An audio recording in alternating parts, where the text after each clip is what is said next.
Hey everyone, and welcome to the Rewired Eating Podcast. Today I am joined with the very wonderful Vicki O. Welcome to the podcast, Vicki. Thank you very much. It's good to be We- here. Well, you are more than welcome. I'm really excited. Vicki and I met where most great friendships begin with a random message on Facebook. Um, Good.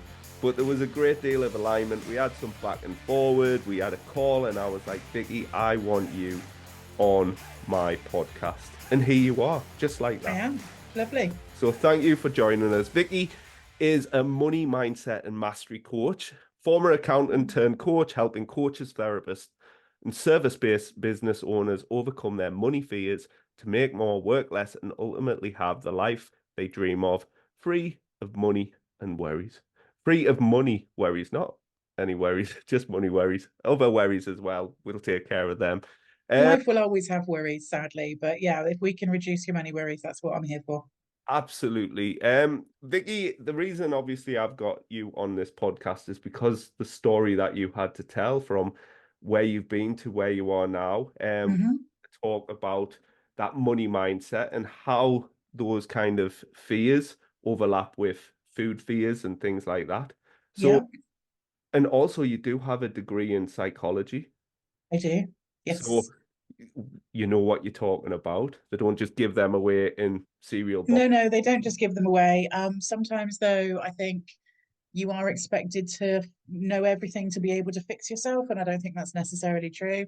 And no, sometimes, we aren't immune to this stuff, and we do need to have help to resolve things as well. So it's a And blessing and a curse.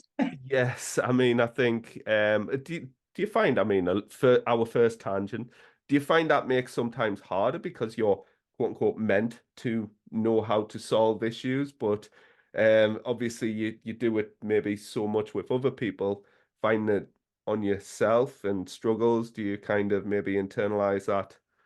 I think sometimes I'm certainly me, I can't speak of everybody who's qualified in psychology, obviously, but I think certainly for me, sometimes I am harder on myself because it's kind of like, this stuff, you're meant to be able to sort this out. Um, but again, we're human, we can't resolve everything for ourselves regardless. It's like, and the way that I've kind of got my head around it now is if I was a doctor and I broke my leg, I wouldn't try to get some wood out of the shed in a splint and sort it out myself. I would go and see another doctor, wouldn't I? So, yeah, so sometimes I do beat myself up a little bit, and that's been kind of my pattern. But equally, um, knowing how to resolve something doesn't necessarily mean that you're able to do so without, asking for help sometimes. So I'm very realistic about that now as well. Yeah, I think there's a certain amount of self-compassion required to kind of know when to reach out for additional support and help, and that's why obviously we are coaches. Absolutely. And like I said, I use the doctor analogy again. I don't think doctors who, get pneumonia, for example, or get something nasty, they don't go, "Oh, you idiot, you should know how to sort this out. You're a doctor." They'll go and see their doctor to help them sort it out. So, yeah, I think it's the same with everything. We're not necessarily our own best um, critic sometimes. We're quite hard on ourselves. I think that's true of most people. Yeah, and it's really difficult to see your own blind spots, also. Oh, absolutely. Yeah. Yeah. Vicky, I want you to throw us back to kind of because obviously we had a conversation and we saw a lot of parallels and a lot of crossover with what we do. So and you yourself probably understand the parallels so much more because you've had a history with like a poor relationship with food and even an eating disorder, right? So do you want to kind I of have. give us a little bit of a history of your journey? Yeah, absolutely. It kind of, yeah, it crept up on me. To give you I was a very sick child. I was always ill. I had a number of heart surgeries as a child. So, that was very much kind of the forefront of my mind. I was always told I needed to watch what I ate and be really careful not to eat the wrong foods because I had a heart problem. And I also had a mum who was super, super obsessed with weight.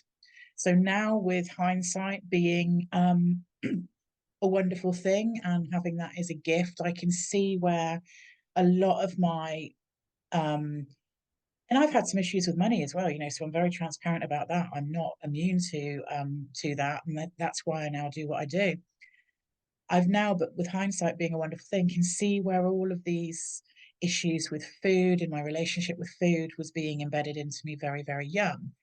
I think my first experience, which I'm not sure that we spoke about when we spoke before, with a very, very kind of unhealthy relationship with food was before I was found to have a heart condition. Because my heart was failing, basically, I started to blow up. So, as a child of around 10 years old, I was just bloated. And my mum was like, I will not have a fat child. I am not being that person. She really, really restricted my food. So I remember opening my lunchbox at school when there was like two dried apricots and half a sandwich with Marmite in it, and that was my lot.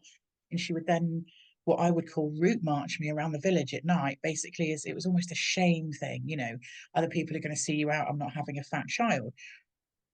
That and I do believe she thought she was doing what was right for me at the time. I honestly do believe that.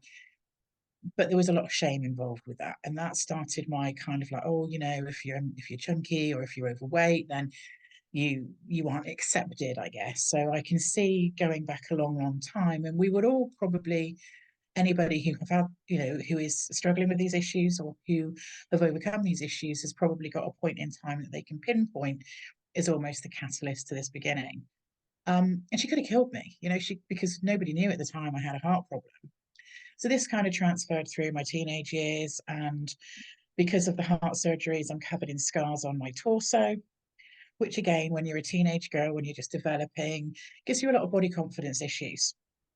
And that kind of then grew. I went on to have children very young because I was told I had to have children young if I didn't want it to kill me. So I had my children very young. Um, and then kind of landed out the other side of that, almost with no sense of identity in my own right. I'd put on a lot of weight with my second pregnancy. I was very unhappy in my marriage. And I started to seek ways to lose weight quickly because I didn't want to be that person. I was also suffering with postnatal depression. So the two probably do go hand in hand.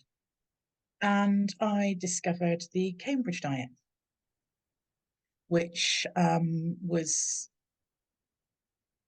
with hindsight being a wonderful thing,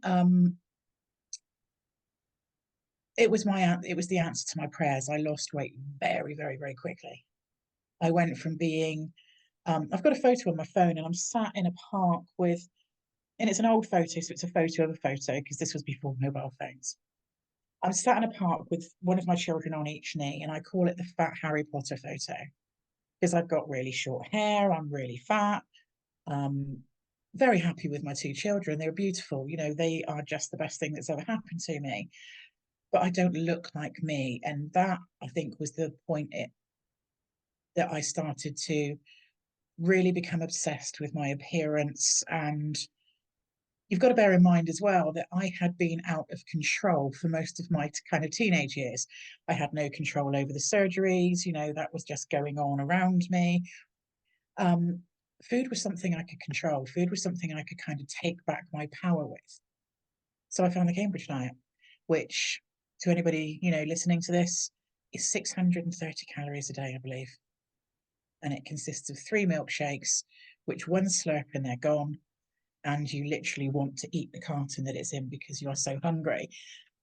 And it relies on ketosis. It relies on basically your body eating itself to lose the weight.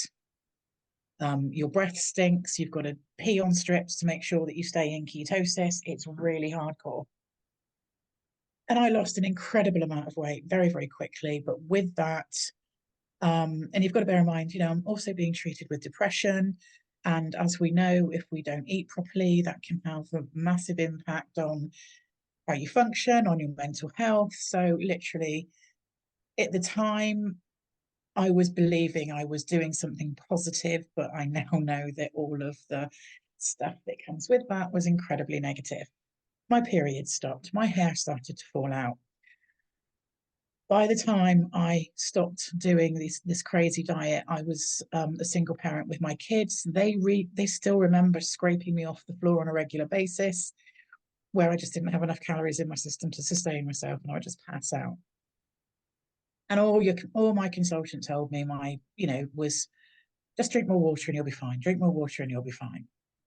And it came to the point where I had lost as much weight as I could possibly lose and had to start reintroducing food. I looked dreadful, but at the time I thought I looked great. Nothing tastes as good as being skinny feels, which is complete BS. I am now what is considered overweight, and I am much healthier now than I ever was in a tiny body. And I think this is something that we don't actually talk about enough. That skinny doesn't necessarily equal healthy, and overweight doesn't necessarily equal unhealthy. And I think that is something that I cannot bang the drum enough on. But then on the flip side of that, I also get told that's what overweight people say to justify it. So it's still a massive stigma, massive, massive stigma. So, so yeah, so when I started to reintroduce food, obviously I was terrified, absolutely terrified. And along with this, I was a single parent, I was a businesswoman, so I'm trying to run successful businesses, making money, but money and food are intrinsically linked. I was making unhealthy decisions with my money, exactly like I was making unhealthy decisions with my food. And some of those decisions were incredibly bad for me, which is what ultimately brought me to coaching. Anyway, back to when I reintroduced food. You've just lost this incredible amount of weight by not eating. So the fear is bound to be there that as soon as you start eating, you'll put weight on, which I did. You know, I didn't have to eat much food before I would put weight on. So I then decided that there was an answer to that problem and decided that I could still eat food so that people didn't question why I wasn't eating. Excuse me, I could still eat food so my children would see me eat, because obviously I was very aware then that I didn't want them adopting unhealthy attitudes with food, especially, when I started passing out. So it didn't take me an awful lot of, it wasn't rocket science to come to the decision that I can eat food as long as I throw it back up afterwards.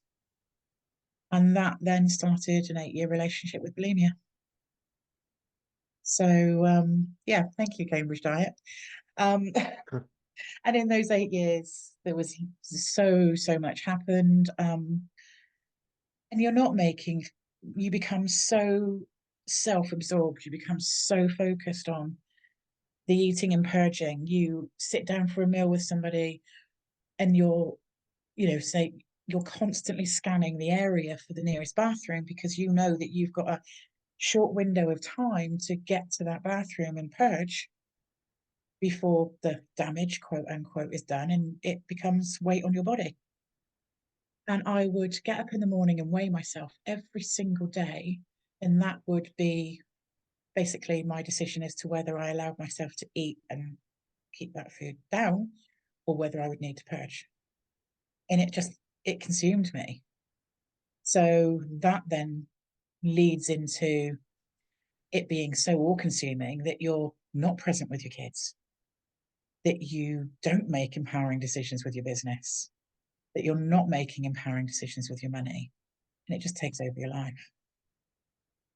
Wow, I mean, thank you for sharing. And I think as well, you take this shame on as like such a kind of personal defect. Mm. And it just sounds like ever since you were a child, like unknowingly to your mom, because obviously it was a totally different generation, thinking Oh, she was being absolutely. helpful, but the sense of shame that you felt and recognized that no child should experience, probably especially since you went down the professional route that you have. Um, so when what would so from childhood to this 8-year relation, this bulimia phase, what time span are we looking at there? We're talking the purging started in my mid-20s, so um and went on to very, very close to my mid-30s. When other things happened and it kind of couldn't take precedence, if that makes sense. And I had another answer to my solution as well, to my problem at that point. Um, I don't think I was completely free of it mentally anyway. Physically, I was. There came a point when I didn't vomit anymore and I did put weight on, and I'm now very much heavier than I was at that point. But I think it was when I met my now husband, which was in my late 30s, that I finally decided that I didn't need to do this anymore. Wasn't even a thought that crossed my mind. And I think it needs to be, I need to be very clear that I did seek help and I did have therapy and I had lots of counseling. And I kind of relearned to eat again and to not be sick. And I hate being sick. This is Mhm. the irony. Um, but there were times when I felt like other things were out of control, or I was having a bad day, or I felt a bit bloated, or my jeans felt a bit tight. That my unconscious mind, which is very, very powerful, it learns habits, doesn't it? My unconscious mind is tapping on my shoulder, going, well, you know what you can do. Just wait for the kids to go to school and then go and be sick. And I didn't, but it was that nag at the back of my mind for ever such a long time afterwards that, oh, it's okay. I can go out to dinner with my friends because, worst case scenario, if I'm feeling a bit chubby tomorrow, I can always go and do this again. Mm. So it can, yeah, it can be a very, very difficult pattern to break. And I'm, not trivializing it for anybody, absolutely. But yeah, so it was kind of, if you wanted to look at it literally, I guess, from those first memories of me being shamed around food when I was 10 years old, excuse me, right up until my late 30s, that was a long, long time Mm. that food, the shame around food and having a negative relationship with food was kind of forefront of my life, really. And I suppose as well, I don't know if you experience this with a lot of people who I've helped, food has this heightened value towards it because it's scarce and it's taboo, and ultimately that's where all of our focus and energy goes.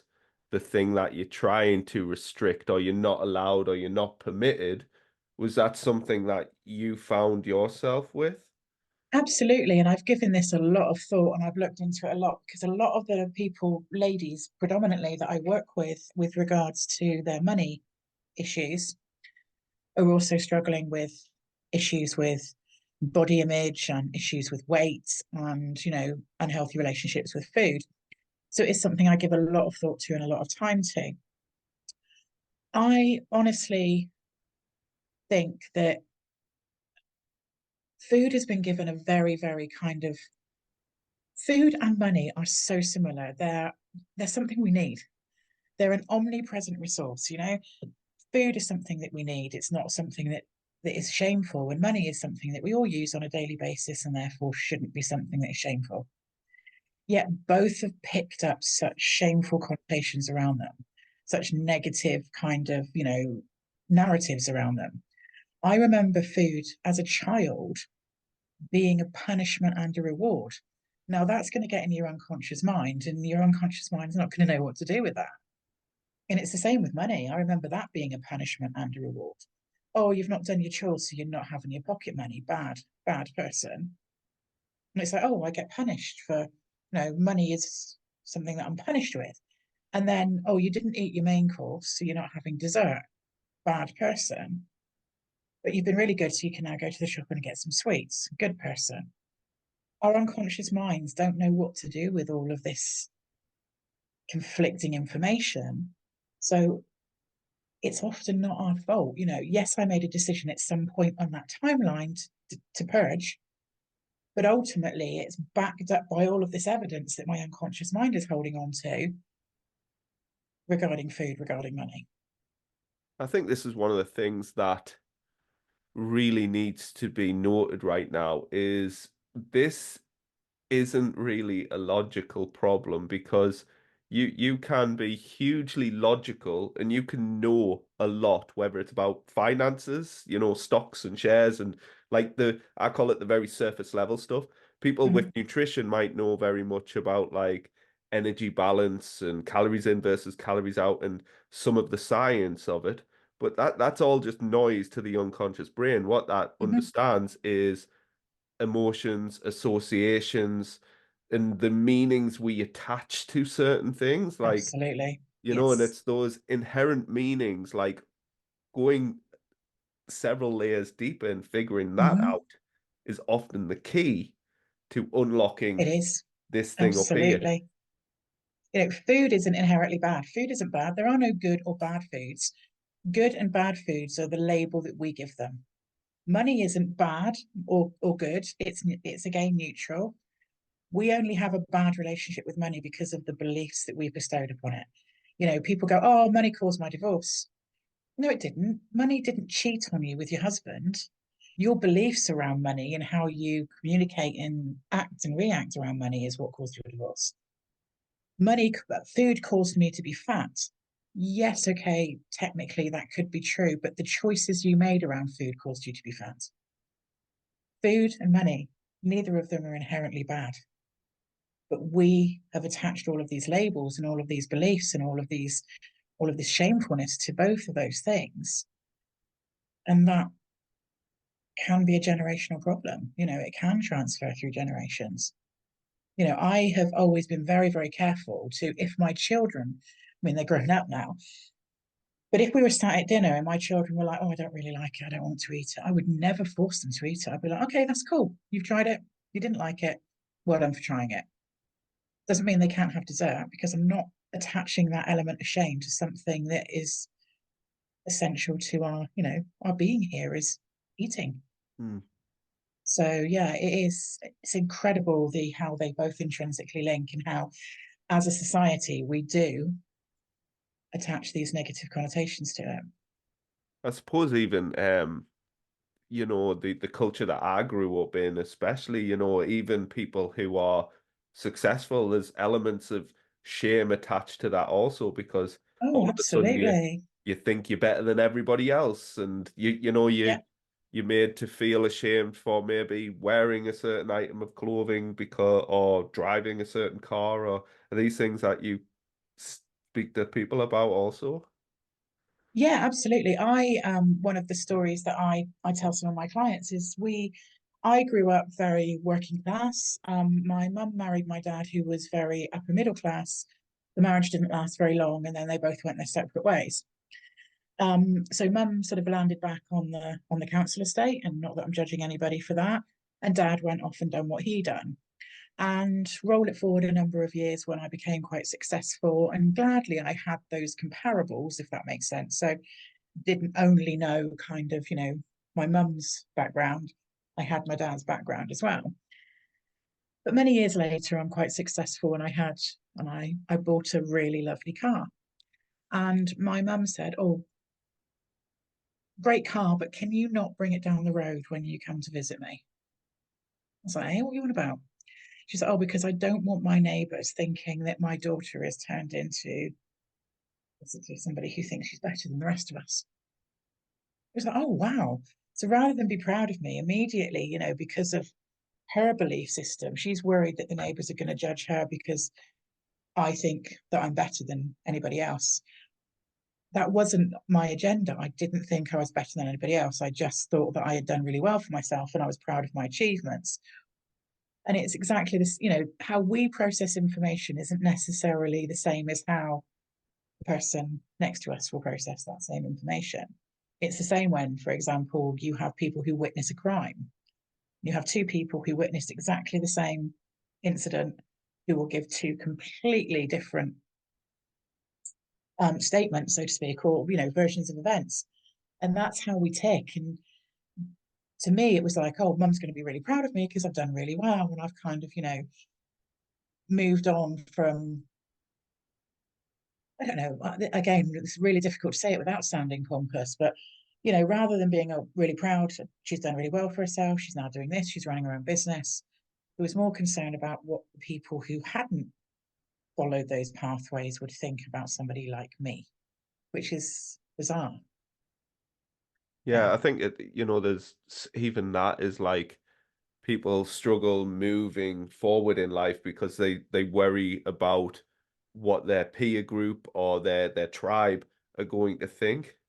Where money is concerned, it's one of the biggest kind of blocks of kryptonite that I come across, because they believe that most of us have got kind of a glass ceiling. So most of us will believe that the people that we hang out with, so we will never kind of believe unconsciously that we can go above a certain level. That's true of most of us, about 80% of us. And this is true of things, with things like all of our habits. So this includes food habits and things like that. We will believe that we have a certain level that we can raise to and no further. So when I'm helping people who have an aspiration to double their income or double their revenue for their business, of course there's an element of like, I really want this for me, but equally, what will Dave down the pub think if he suddenly thinks that I'm, doing so well that I'm suddenly better than him? Because they're still going to want an element of going to the football game on Saturday, maybe hanging out with Dave. But because Dave isn't in that category, they're worried that they'll lose those friendships and those associations and people will think badly of them. It's stereotypical people pleasery, but equally, we all do it. And it's something that I see a lot of when it comes to helping people overcome their money issues. It's like, yeah, I would love that, but um, my sister already says that I think I'm better than her.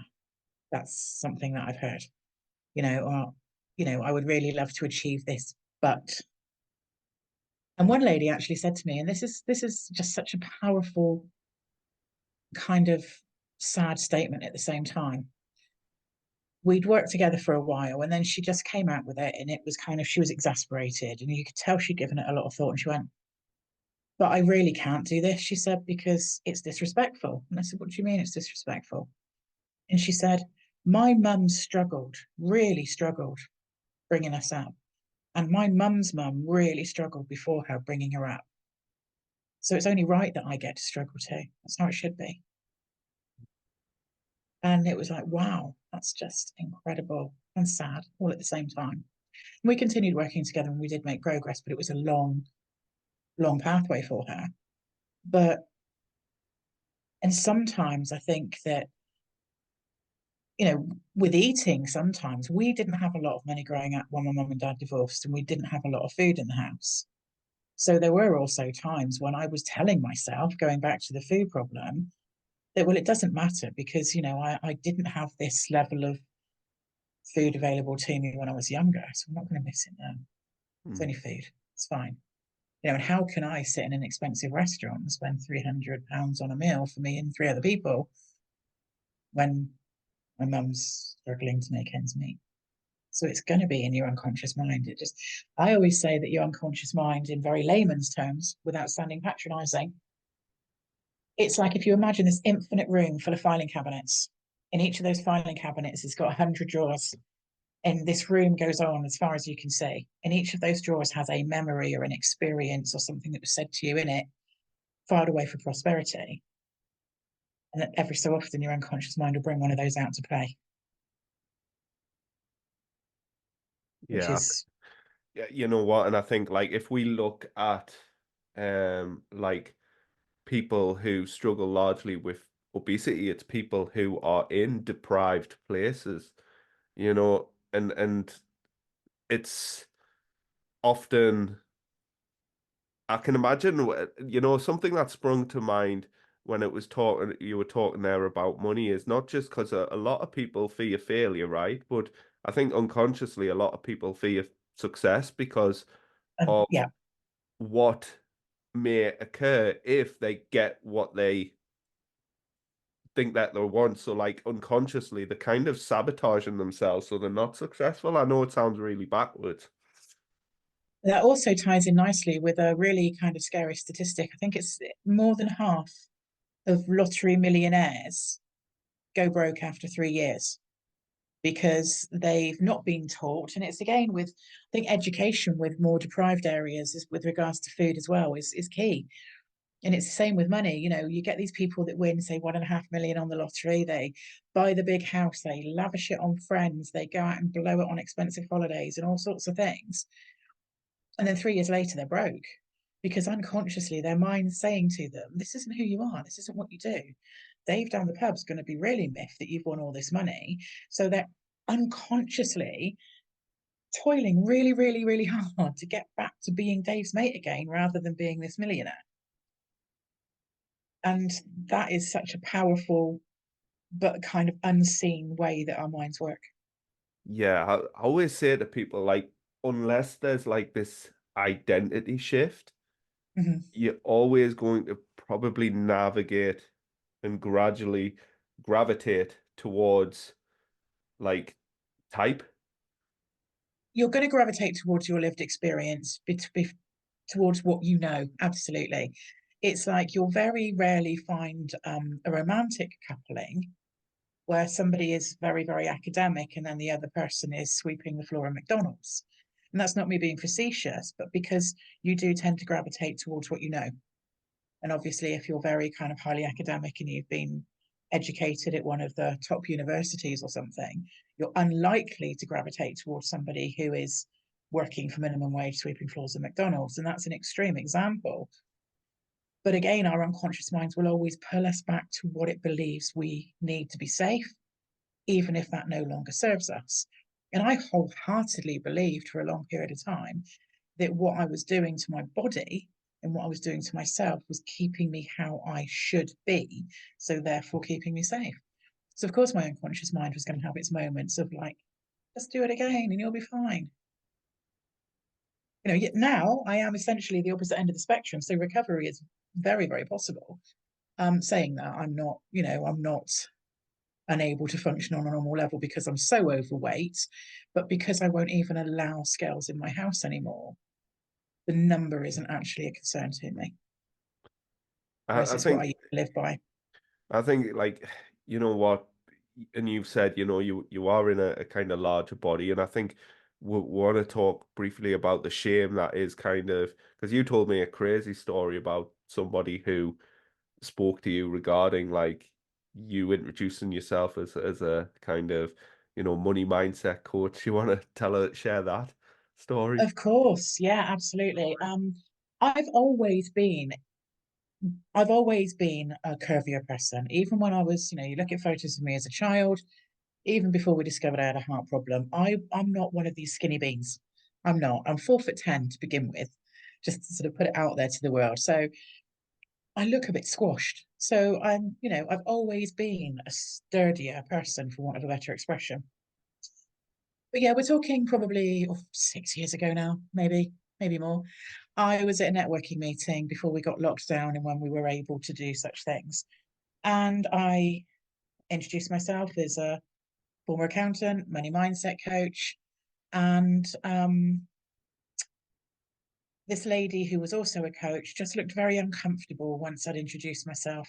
And she came up to me and quite she was blushing quite a lot, looked very uncomfortable, whether that was with me, whether that was with the fact that she needed to just vocalize what it was that she had to say. Um, and I did say to her, wow, you know, we really do need to chat about why you've said that to me. And she said, oh, you're a very successful mindset coach. And I was like, yes, I am. I do very well doing it. Thank you. She went, I have to ask, she said, how do you get clients? And I was like, what do you mean? She said, well, because of your weight. I was like, wow, oh my goodness. So she had a belief system running that you couldn't be successful, clearly, or words to that effect, if you were in a bigger body, Hmm. or if you weren't stick thin, or if you didn't look a certain way, if you didn't present a certain way. And I just went, oh my goodness, I'm quite shocked. Um, Not for me, because I'm quite thick skinned and I've come a long way now. I mean, 12 years ago, that would probably really been a dangerous comment to make to me. And we did meet up and we did have a coffee, and yeah, she clearly had some of her own stuff going on around those sort of issues. But yeah, it was quite shocking to say that, because as coaches, we should all be lifting each other up and knowing that everybody has different things and different different models of the world and different challenges. And, it's like with the money stuff, I have people say to me, oh, I don't know why they're struggling because, cool, they must be, you know, breaking it in. You don't know whether they pay care bill for an elderly relative or a sick relative. You don't know if they're not paying an extortionate amount of child maintenance to an ex-partner. You don't know that there's so many variables. And it's exactly the same with body size and shape as well. There is so many variables. Just because you're in a bigger body doesn't mean you sit on the sofa all day stuffing your face with Doritos. And just because you're in a skinny body doesn't mean that you're well. And it's the same with money. Just because you have a lot, or people believe you've got a lot, you drive in a nice car and you live in a nice house, doesn't mean that you haven't got challenges. Just like it's assumed that everybody with little money has more challenges than people with more, and that's not always the case.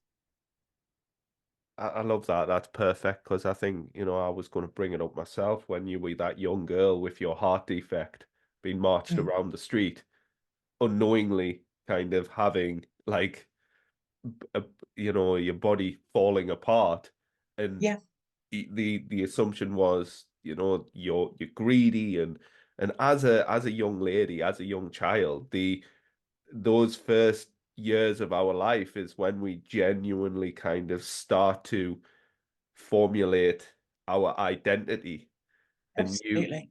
so I mentioned earlier, obviously, a lot of people who were brought up in kind of low economic places, but obviously, if we've got other children that are being abused, to what degree, I don't know. But like the voices, the messages that you're told about yourself, I want to, like, you mentioned earlier, like, obviously encouraging your children around food, and if they wanted to leave food, Mm, that was absolutely fine.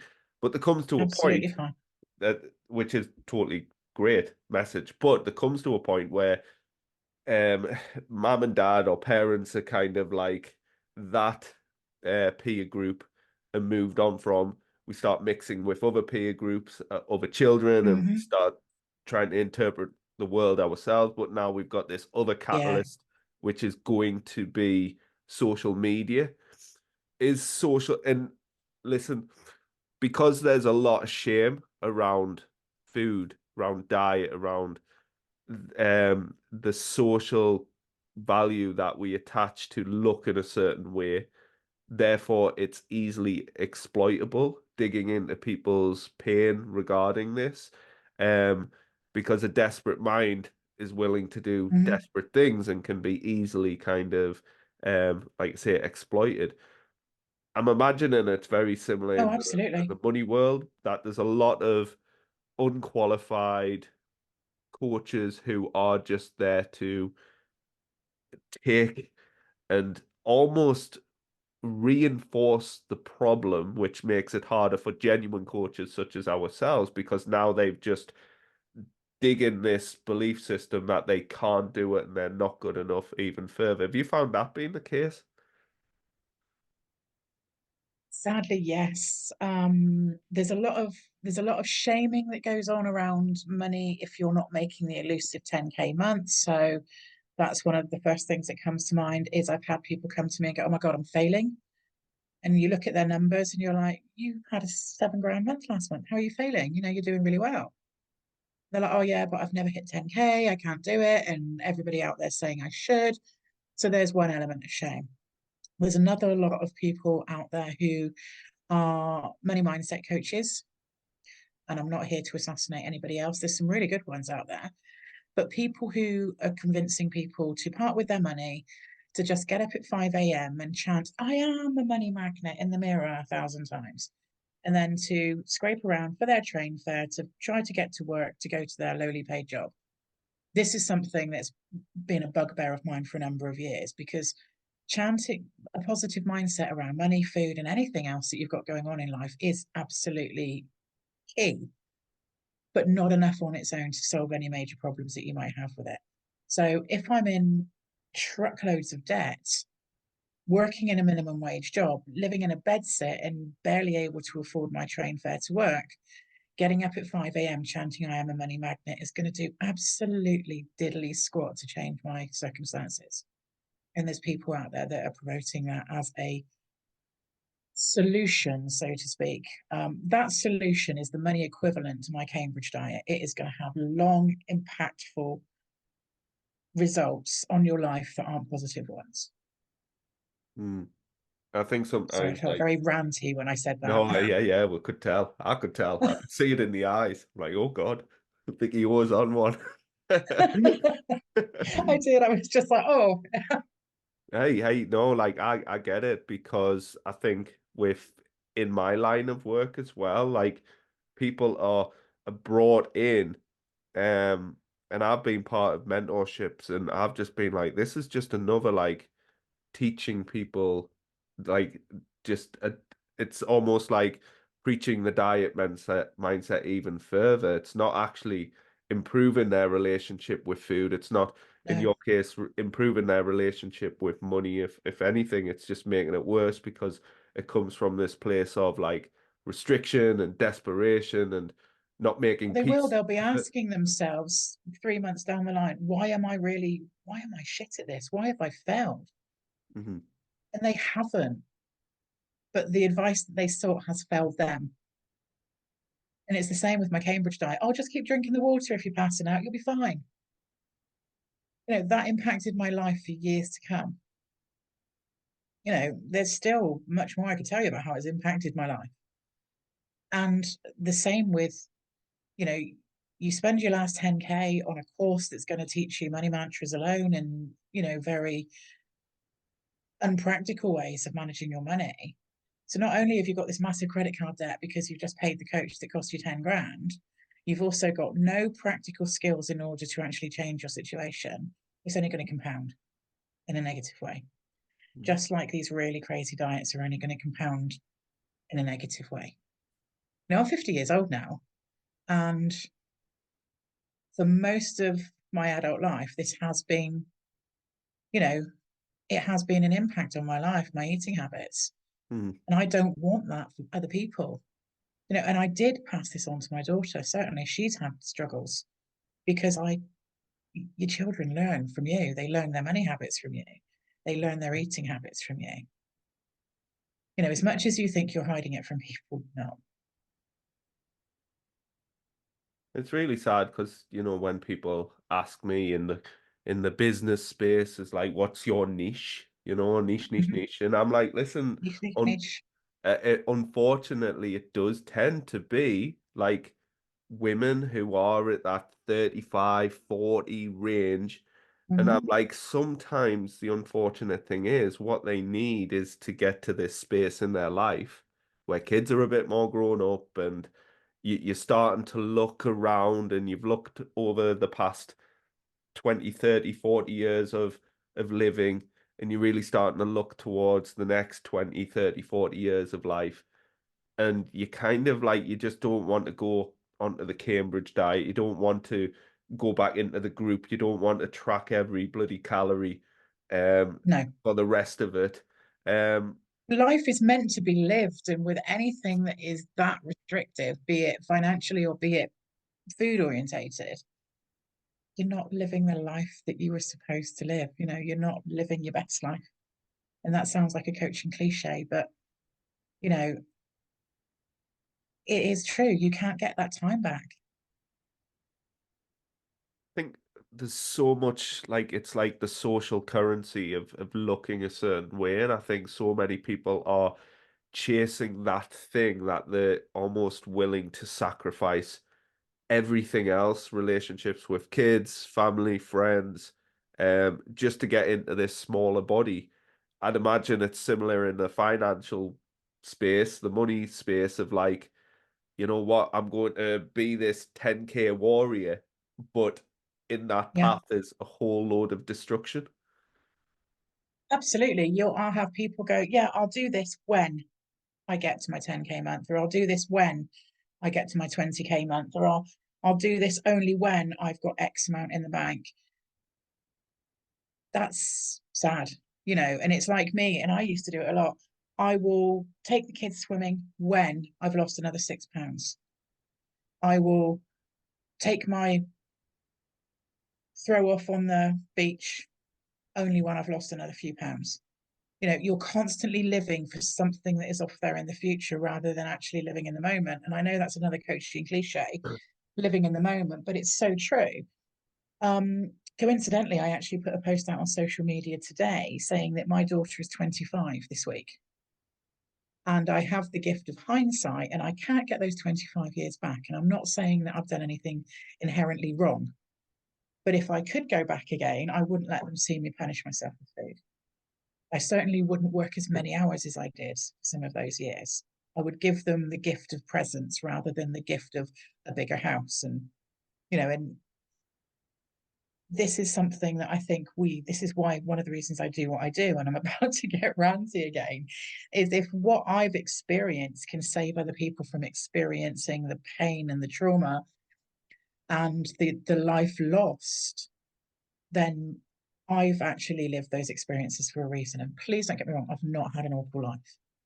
But equally, I paid thousands of pounds to have my teeth straightened and whitened, only to be being sick so much that my teeth are all now wonky because my gums eroded. I've had massive intestinal issues where I've damaged my inside so much with purging and laxatives that my intestines ruptured a couple of years ago, and I had to have surgery and I got sepsis. So you're not just, and this is something that none of these filtered posts on social media are telling our young women and men. They're not saying, okay, so do these crazy things to your body now for short-term results, but look forward to the teeth falling out and the gums being eroded and the intestinal surgery where you've damaged your insides and your period stopping, potentially infertility. Gladly, I'd already had my kids. There's so many things that we're not making people aware of, and we need to have more conversations around that. Short-term results quite often have long-term repercussions. Beautifully said. And I always like, ironically, with clients, even before our comment met, I just said diets are sometimes like payday loans. As like Yes. up front, you get a good chunk of money, but you'd be Yeah. better, you're gonna pay that off at the other end. And like it's the Cambridge diet, it's all of these things that I think so many people are avoiding really putting themselves out there to be vulnerable, because external things can be blamed for failing. Oh, that didn't work, versus this is ownership and responsibility on myself. And I think, in Mhm. many ways, that's what I want to give people back, is like actual control, not this perceived control. And I'm sure it's with yourself with money, is like actually you are It in is. Yeah. control of this. It's not in control of you. No, I agree. Yeah. You are. And just like if you choose to control your eating habits on an unhealthy angle and you choose to make really unhealthy money decisions, you can equally make a more empowering decision around both of those things and make more empowering and healthier decisions. It's really difficult to do to begin with because you're used to the easy out. You're used to saying, I'll do things a certain way, and your unconscious mind is quite attached to that. But you can change it. It takes time and it takes energy and it takes commitment. It's no different to going to the gym. If I go to the gym once, I'm not going to have the body beautiful. If I continue to go to the gym, I'm going to be much healthier. And it's exactly the same with changing any negative habit, be it that of eating disorder, be that of money habits. You need to practice it regularly. You need to be in it for the long haul. I can't just show you some magic mantra to make all your money worries go away. That's not how it works. Hmm. And equally, you can't just show somebody some magic pill to make all of their problems with food go away. You need to be really committed to, okay, I've been really committed. And that's the thing, I was so committed to making myself really ill where food was concerned. I can be equally as committed to making myself healthy. And I love that. I love that. It is it is a commitment. I'm like, it's an absolute commitment. It's a Mm-hmm. different type of a commitment that comes from a different place, a different energy. Um, but what most people are just being sold to by Yes. people, yeah, who are maybe, as I said, exploiting other people, and they're likely got the financial gain from all of that sort of stuff. Hmm. But as you've got to look around at like the kind of the flock that you're in, if you'd like, and if Yeah, everybody's part of that, you've got to poke your head up and just look around and be like, wow, actually, I'm one of these. Like, I don't want to be one of these desperate absolutely. dieters. I used to have a group of girlfriends or female friends, and half of those female friends had amazing relationships. Their husbands were amazing. And one to one, you would never hear them say a cross word against their husbands because they were good guys. And then there were a couple of girls within this circle who had, quite frankly, their husbands left a little bit to be desired. You know, they weren't great people. They did their own thing. They weren't very respectful. But you get the group together, and the two who were having a really rough time would go, "Oh, my husband's this, my husband's that, my husband's awful." And by midway into the evening, psychology brain on, I'd be sat back observing. Most of the other girls who usually don't ever complain about their relationships because they're not inherently bad are going, "Oh, yeah, my husband's this, my husband's that." Because it's that you lean towards fitting in. So you're not going to fit in if you're like, "Oh, my husband's amazing," and your mates are going on about how awful theirs are. So how do you fit in? You convert, you adapt, you become a social chameleon. And you're going, "Oh God, yeah, my husband, he breathed yesterday. That was awful." And you start then to, and that confuses your unconscious mind. And your unconscious mind is kind of like, "Well, you were good with him yesterday." And you can then be, and that's just an example with relationships, but this is the same with money.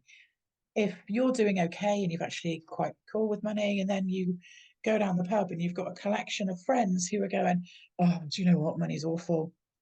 God, if it wasn't for money, my life would be different. Oh God, if it wasn't for money, I'd be so much happier." You're going to start to gravitate towards that to be kind of part of the in crowd, so to speak. Yeah, I think a lot And of it's my clients who I help, a lot of their social time is spent what I call diet bonding. diet bonding. Yeah, Yes. Yeah, diet bonding. And we also have poverty bonding, whereby you have a group of people that's going, "Oh, yeah, I'm skint, money's awful." You're not, though, are you? Because you've paid all your bills, everything's okay. You know, let's look at that from the positive slant rather than looking at it from the and here negative you slant. are, down at the pub, unless all of this is on your Yeah, tab. yeah, absolutely. Absolutely. So yeah, you do. I mean, I was again, full transparency, I was in the Joe Wicks online group for a time. And oh my good God, there were some fabulous success stories in there, admittedly. However, love him or hate him, anything in between, that's not what I'm here to promote or to deny. But the negativity, the bitching, the backstabbing, the tearing each other down was more obvious than any positive stories. Just absolutely. I cannot even begin to tell you. It was just shocking. It's funny you mentioned obviously Joe Wicks and anybody else, and I'm like, these aren't, in any way to me competitors. People talk about No, different no, diet types and things like that, whether it's tracking calories, and I'm like, this is a completely, although it's like in many ways related, it's also not related because I'm going from a completely different angle here. Um, yes, we look at, as you said, w- having a positive relationship with food and money doesn't necessarily mean that you still don't have structure. no. And you don't have a deeper understanding of things, and we're not like going gung ho and just going, throw No. everything out the window. We're still going to be looking at, for example, with nutrition, I'm still going to be supporting a healthy, balanced diet, not just Of from course, yeah. an actual food perspective, but as much from an emotional perspective, because I want you to enjoy food, just like I'd imagine you want people to enjoy money and not see it as, Enjoy money. yeah, Yes. One of the first things I do with my clients is we work to get them building a guilt-free spending fund, especially with my clients who are spenders, because there tends to be four personality types that people sit in with money.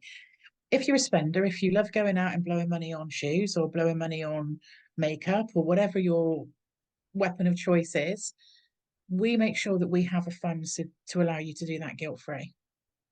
And that is because I don't want people to be living a life of, you know, penny pinching and punishing themselves for having overspent historically. I want them to, we all work hard for our money. And if you can't enjoy it, then it's a pretty sad world that we live in. There are ways that we can do it. Okay, it might not be masses of money to begin with if you have debts to address and things, but I will always make sure that's a priority for people. Exactly the same as if I want a cake, I'm going to have a cake. I'm going to want it, I'm going to enjoy it, and I am actually not going to think anymore about it. I'm not going to think how I can get rid of it or anything anymore. So, that's all good. But equally, if I want to eat a plate of salad, then I'm going to eat a plate of salad. But I'm not going to condemn myself to only plates of salad because cake is bad. If I eat cake all the time, then yes, inherently that can be bad. But I'm not going to do that. And equally, I'm not going to eat salad all the time because that's pretty boring. Yeah, And I've it's the got same with a money.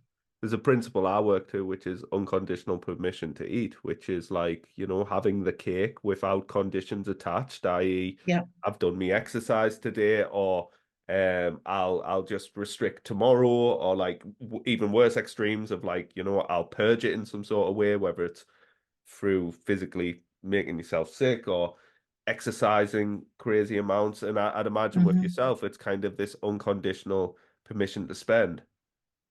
Yes, it is. Yeah, absolutely.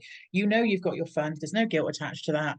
We've also had, conversations around the fact that if you're in a relationship, that's your guilt-free pot of money and that's their guilt-free pot of money, if that's how it works. You can go and do what you like with that money, and there's no guilt attached to it. There's no kind of tapping on the credit card statement going, look what you spent. And that's super, super important because then it takes the shame away from money and you start to rework your neural pathways on how you view money as well. You know, we've all done it. I'm sure we have, men as well as women. Yeah, it's been in the wardrobe for ages and it only cost a fiver in the sale. We all know that's not true. And it's the same with eating, isn't it? It's like calories don't count if nobody sees you eat them. But we also know that that's not true. Yeah. So it's about everything in moderation, I think. Um, I do have people who message me and go, oh my God, I've done it again. I've just blown 650 quid on a pair of shoes. But then we do some work around that. We find out what the trigger was, what it was pinning that up. And I'm sure that you have many, many people who will reach out to you sometimes and they are chastising themselves because they've eaten a whole pizza or they've just had a takeout or, and they deem that to be a problem. But it's about making sure that there's a strategy in place that those episodes aren't problematic and hence how I do the guilt-free spending thing as well. And I think those episodes for me are just so crucial. I'm like, listen, you wouldn't be here if you had all this figured out. I'm like, No, we need these things, we need these episodes, we need these triggers, experience, we need these emotions because this is primarily what we're working with. And it's like asking that question, what does this really mean? What what is the truth of this? What yeah, evidence what's is the this? driving force behind this? What evidence is there that this is, um, yeah, and sometimes I have found, and again, I know this is true of food as well. People have gone and spent the £650 because they wanted to punish themselves in some obscure way. And they've gone and eaten the whole pizza and half of somebody else's pizza besides because they wanted to punish themselves in some way. We are very complex beings. We have so much sort of propping us up, and you've also got to bear in mind, certainly for me, um, if we've spent 35 years installing these beliefs in our unconscious, we've got some work to do to uninstall them. Yeah. Like, when you're born, I mean, there's going to be obviously some genetic component to it, but Absolutely. My height, I am never going to look like the models on the front of Hello magazine. I'm 4'10", for goodness sake. We have to be realistic as yeah. well. And Um, yeah, yeah, totally. And that's the thing with the genetic aspect of when it comes to people's health and body and how their body regulates things. There's been loads of studies just showing the the differences people can see when they're in overfeeding studies, how their Hmm. body just regulates naturally. And like some people gain weight, some people gain a significant amount of weight. Some Hmm. people don't gain a pound because Hmm. just their body operates in such a way that regulates energy balance so tightly. Hmm. And that's the thing with like, when we're born, we're just born. We're born where we are. And then Yeah. it's ultimately generational, like installed interpretations of the world that is really kind of driven towards us. So it's really, really, and this is where the hard work really comes in, is like, that change in attitude and perception. And Hmm. it can feel really like uncomfortable because it's not who you are yet. You are No, this no, person, absolutely. and we're trying to move you towards this person, and there's a gap there. And sometimes it might feel like you are going a little bit backwards, and the emotional brain, it'll just go, what's the point? Oh, I can't do this. I'm Yeah. failing. So I might as well just kind of go backwards and Hmm. stick to what I know, versus actually, trust me, you are conditioning yourself, and over time, the more you condition yourself, the more this reality will come real. Do you believe in do Absolutely. you believe in like changing your peer group in order to facilitate that further? I think sometimes it's essential. I know that I have done that in the past. It's quite difficult to do as well because, you know, we do get, you will probably find there is some value that you're receiving from said peer group. But sometimes when we actually do investigate it further, you're getting almost 100% negative value from said peer group. But it's what we know. Again, it's, we know what we know. I sometimes explain it to people as, imagine when we're born and we're this tiny little bundle of, no beliefs, we're completely fresh. But the minute that happens, we're issued with this little backpack. And by the end of our first day, we've already got some people's beliefs in the backpack. Like, I remember when my son was born, they're like, oh, isn't he tiny? Because he was premature. So again, he's hearing this as a baby. He's like, oh, I'm tiny. I'm tiny. So from the get-go, people are like giving you their beliefs and they're all going in this backpack. And then when you're my age, this Yeah. backpack's a bit heavy and it's a bit tired and you're kind of, oh, who even am I? And that's when you've got to start to unpack it, hopefully younger than me, because I'm 50 now, like I said. But then we start to unpack the backpack. Actually, does this serve me anymore? No, it doesn't. And it's the same with friendship groups. Does this friendship group serve me anymore? No, it really doesn't. And it is okay to move on. One of the best pieces of advice I was ever given is do what's right for you. Mm. And everybody will have an opinion. Everybody has a different view of the world. But ultimately, if you don't do what's right for you, you're going to spend, you're gonna go to your grave because we all die. And I don't mean to be negative here, but I don't want anybody doing that with regrets because they didn't do what was right for them in the moment. And in many ways, it's kind of like take the risk, take the leap. Like, Yeah. I think our primary goal, and I say this most podcasts, is survival. But as you've Mm. said, like there will come a point where you are on your deathbed looking back and thinking, you know what? At least I tried. Like, I'd done something. And I can absolutely guarantee you that I'm not going to lie on my deathbed, whenever that may be, because, none of us get out alive at the end of the day. Sorry, just being really realistic. I am never going to lie on my deathbed thinking, God, you know what? I'm so glad that I punished my body for 15 years because that, being skinny felt that good. It was worth that. Not going to be something that's on my agenda. And the irony being is I was never skinny, not in a conventional sense. Um, so yeah, do what's right for you. Just because some influencer on social media is telling you that you have to eat 3 grapes and a protein shake every day doesn't mean that's so. Doesn't mean that's right for you. Think long term as well. What we do today has a repercussion on what we experience tomorrow. Yeah. I think as well because there is an awful lot of toxic positivity also because people can Oh, feel yes. guilty about not being getting up at 5 a.m. and journaling for a half an hour, meditating for half an hour, then going into an ice bath, then having a jog and being in the gym all by the time of 7 a.m. And it's kind of like I'm clearly not good enough because I can't do that. I I don't can't do want to that. do that. Yeah. Um, there's a lot to be said for that, though. The Miracle Morning, are you familiar with it? I've heard of it, yes. It's a book that was big probably about 15 years ago now, and I have read it and I did think, oh, seriously? I get up very early, but I get up very early for me and I do what's right for me and in those moments because I now have a husband who has a disability. So I get up and I do what I need to do for me before getting him up and then doing what we need to do for him. I read The Miracle Morning and quite quickly put it back on the shelf, knowing that it wasn't right for me. And that's the thing, the guy though that wrote that, and I'm not making fun of this at all. One of the teachings in his book is we only need so much sleep because we believe that we do, right?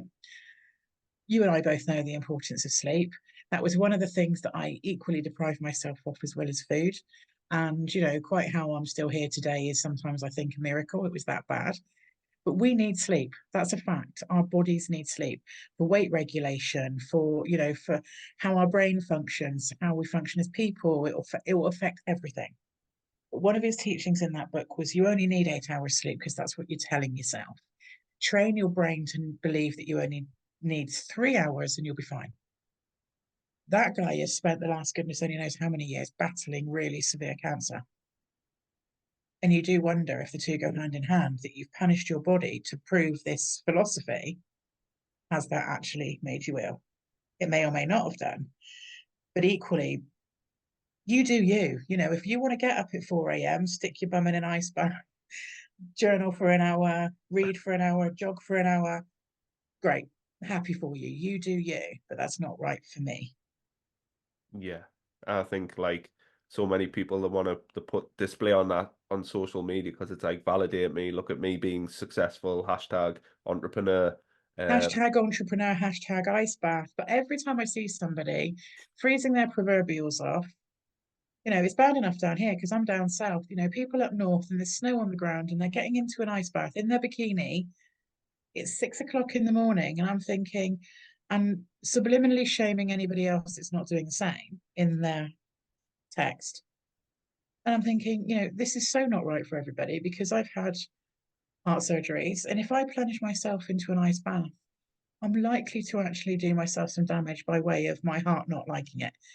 You can't assume that this is healthy for everybody just because Wim Hof said it was in a book once.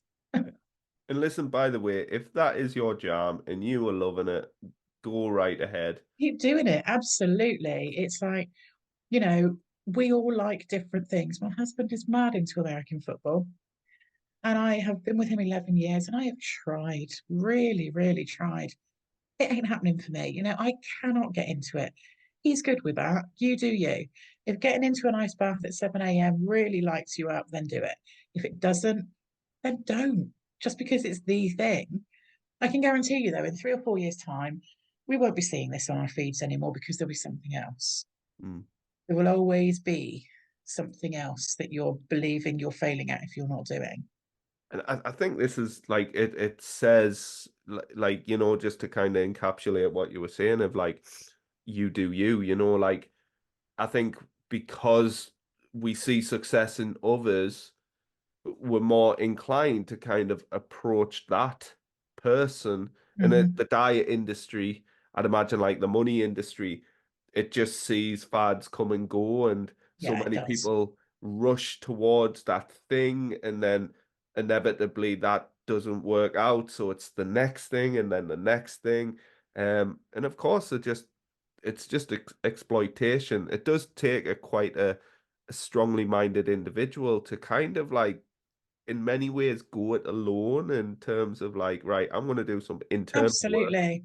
And there is some great advice out there, but there's equally, you know, if you think about it, if you think about everything we should be doing on a daily basis, We should be doing the ice baths. We should be drinking the green smoothie. We should be running a 5K before breakfast, taking the kids to school looking flawless in the car that cost us £30,000 before going back to our house that's completely beige and actually hasn't got a jot of dust on it, that we Instagram on a daily basis before sitting down to our business with another green shake or some equally ambiguous. How are we doing all these things on a daily basis? We can't. It's physically impossible. So from all of those things, take what is right for you and go with that. Yes, if you're particularly inspired by somebody, I hope people are inspired by me to a point and they want to emanate some of the, if one of the things I've said today helps just one person, then I've done a great job. But I wouldn't expect somebody to try to take my life and carbon copy it, because that's just not healthy for them and that's not right for them. And it's the same, and so many people are trying to do that. I remember how the Cambridge diet, and I keep circling back around to that, was sold to me. You don't have to exercise. Result, I haven't got time to exercise. You don't have to do this. You don't have to do that. You save money on food because you don't have to buy food. It was packaged in a way that it was like, oh, I lose weight and get all of these other benefits. Don't need to exercise. Don't need to do this. We now know that that was complete BS. It was a sales ploy. Yeah. Yes, I lost weight. So ultimately, did it deliver its outcome? Yes, it did. Can I blame the Cambridge diet entirely on what I then went on to develop? No, I can't. That was also an element of choice, but equally it's something that certainly back then wasn't factored into that extreme diet. Was this is what people are going to struggle with at the other side, potentially. 100%, Vicky, and I think what you've said there, what we've spoke about today is fantastic, hugely nuanced, like these conversations are, but that's how we have to be within all of this. Listen, if people, because I'm just mindful of time, if people want to kind of chase you up, follow you up, look you up, where is it that they can go? I mean, please do. They can find me on Facebook, I'm on Instagram, I'm on LinkedIn, and they will find me as Vicki O. But also they can find me at vicky-o.com as well. Vicky, honestly, it's been such a pleasure, and I really do look forward to future conversations that we have down the line. Absolutely, me too. And again, it doesn't need to be about money. If anybody does feel that they need to reach out to me having listened to this, then please do. It's what I'm here to do. I'm here to help. And I do think that there is lots that we can potentially do going forward to get this talked about more. 100%. Listen, nobody's broken, just maybe a little bit lost, whether it's with food, whether it's with finances. Seek out help. Even if that is just starting with a conversation, because often Absolutely. that is the first big scary step, is putting your hand up and going, you know what, I don't get it. Because there's a lot of people that don't, and they've all went through the process. Oh, I didn't for far too long, and it wasn't the kind of response that you feared that you would get once I did. And certainly I know from what I know of you, Ian, and certainly with me, you're not going to get that, any negative response from us. It's just we want people to reach out, because then, the process of healing can start from financial and food. Wonderful. Vicky, I'll put all of your stuff in the show notes. Just one last time, a huge thank you. No, thank you. I will catch you next time. Awesome, thank you. I just want to say a huge, massive thank you to Vicky. I want to also say a huge, massive thank you to you. That's right, you, the person who is listening. Subscribe, share. Please start to condition those thoughts, those behaviors around whether it's food, whether it's around money, but really who you think you are as a person. You are amazing. You are capable of amazing things also. If you want any help with all of this, Vicky's stuff is in the show notes. Please reach out to her. She'll appreciate it. My stuff is in the show notes. So I've got a free diet scorecard. You can book a free 30-minute call. We just have a chat. No salesy bullshit or anything like that. Listen, if there's more to explore, let's just see where this relationship takes us. But besides that, stuff's in show notes. And thank you, and catch you next time. Goodbye.